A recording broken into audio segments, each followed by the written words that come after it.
जाता है। अगले दिन चिट्टी बाबू रंगम्मा आंटी को उसके और राजलक्ष्मी के बीच हुआ सारा कांड उसे बता रहा था। तभी राजलक्ष्मी यहाँ आती है और वो चिट्टी बाबू से कहती है, चिट्टी बाबू तुम ही हो क्या? चिट्टी बाबू को कुछ सुनाई नहीं देता है, इसीलिए वो रंगम्मा आंटी को पकड़कर घर के अंदर ले जाता है और उससे पूछता है कि उसने क्या बोला। रंगम्मा आंटी उससे कहती है, उसने बोला चिट्टी बाबू तुम ही हो क्या? वो बाहर आता है और कहता है, हाँ मैं ही हूँ चिट्टी बाबू, बोलो क्या काम है? राजलक्ष्मी चिट्टी बाबू से कल के दिन उसके खेत में पानी देने के लिए कहती है और वो यहाँ से चली जाती है। अगले दिन चिट्टी बाबू उसके खेत में पानी देने के लिए आ जाता है, जहाँ उसकी नजर काम कर रही राजलक्ष्मी के संतरे पर पड़ता है। राजलक्ष्मी ये देखते हुए कि चिट्टी बाबू उसका संतरा देख रहा था, वो उसके पास आने लगती है। ये देखते ही चिट्टी बाबू इंजन के पास जाकर उसे फुल स्पीड में कर देता है, जिससे चिट्टी बाबू को राजलक्ष्मी की बातें उसे सुनाई नहीं देती है। ये आइडिया राजलक्ष्मी से बचने के लिए काम आ जाती है। अगले दिन मेले में फिर से चिट्टी बाबू की मुलाकात राजलक्ष्मी से होती है। चिट्टी बाबू उसके पास आता है और राजलक्ष्मी से उसके खेत में चलाए हुए पानी का पैसा मांगता है। राजलक्ष्मी उसे 100 का नोट देती है और उसी पैसों में से राजलक्ष्मी चिट्टी बाबू से उसके लिए चूड़ियाँ दिलाने को कहती है। फिर चिट्टी बाबू राजलक्ष्मी को चूड़ियाँ दिलाने लगता है। तभी दो लोग इनके पास आते हैं और वो राजलक्ष्मी को छेड़ने लगते हैं। चिट्टी बाबू को कम सुनाई देने की वजह से वह भी उनके बातों में हाँ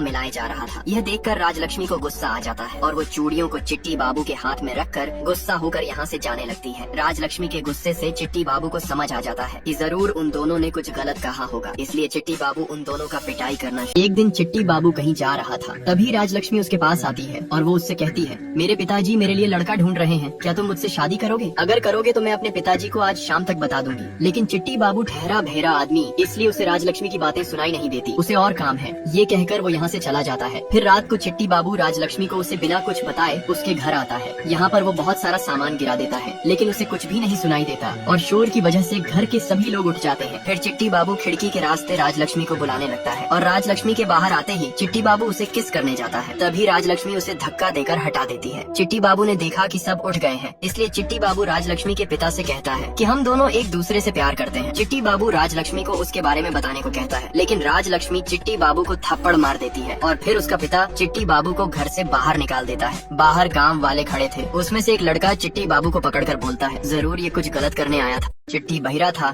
इसलिए उसे कम सुनाई देता था। रास्ते में वो एक बूढ़े आदमी से कहता है, चाचा कैसे हो? आदमी ने बोला, क्या बताऊं बेटा, सोसाइटी वाले ने सारी जमीन छीन लिया, अब मेरे पास कुछ नहीं बचा, इसलिए अब मेरे पास मरने के अलावा और कोई रास्ता नहीं है। चिट्टी को लगा कि आदमी काम की बात कर रहा है, इसलिए उसने बोला, जाओ और आगे बढ़ो। फिर आदमी पानी में कूद गया और चिट्टी भी उसे बचाने के लिए पानी में कूद पड़ा। थोड़ी देर बाद जब आदमी को होश आया, तब उसने चिट्टी से कहा, तुम्हें तो सुनाई नहीं देता, फिर तुम